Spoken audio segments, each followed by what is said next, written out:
નમસ્કાર, હું અશ્વિતિ KTV news સાથે નજર કરી આજના મહત્વના સમાચાર પર। વડોદરામાંથી સમાચાર મળી આવ્યા છે। વડોદરામાં જાહેર સ્થળે મારામારીની વધુ એક ઘટના છે સામે આવી છે। હાથીખાના વિસ્તારમાં કેટલાક શખ્સો વચ્ચે થયેલી મારામારીનો વિડિયો સોશિયલ મીડિયામાં ઝડપથી વાયરલ થયો છે, જેમાં તીક્ષ્ણ હથિયાર સાથે એક શખ્સ દેખાતા વિસ્તારમાં ભયનો માહોલ સર્જાયો હતો। વડોદરામાં ફરી મારામારીનો વિડિયો છે વાયરલ થયો છે। હાથીખાના પાસે જાહેરમાં તોફાન તીક્ષ્ણ હથિયાર સાથે શખ્સ નજરે પડ્યો છે। મારામારીથી વિસ્તારમાં ભયનો માહોલ ફેલાયો છે। હાથીખાના પાસે જાહેરમાં તોફાન તીક્ષ્ણ હથિયાર સાથે શખ્સ નજરે પડ્યો છે। વડોદરામાં ફરી મારામારીનો વિડિયો છે વાયરલ થયો છે।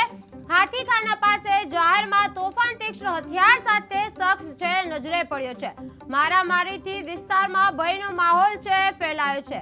મારામારીનો વિડિયો છે વાયરલ થયો છે। હાથીખાના પાસે જાહેરમાં તોફાન તીક્ષ્ણ હથિયાર સાથે શખ્સ છે નજરે પડ્યો છે। મારામારીથી વિસ્તારમાં છે તે ભયનો માહોલ છે તે જોવા મળી રહ્યો છે। વડોદરામાં ફરી મારામારીનો વિડિયો છે વાયરલ થઈ રહ્યો છે। હાથીખાના પાસે જાહેરમાં તોફાન તીક્ષ્ણ હથિયાર સાથે શખ્સ છે તે નજરે પડ્યો છે।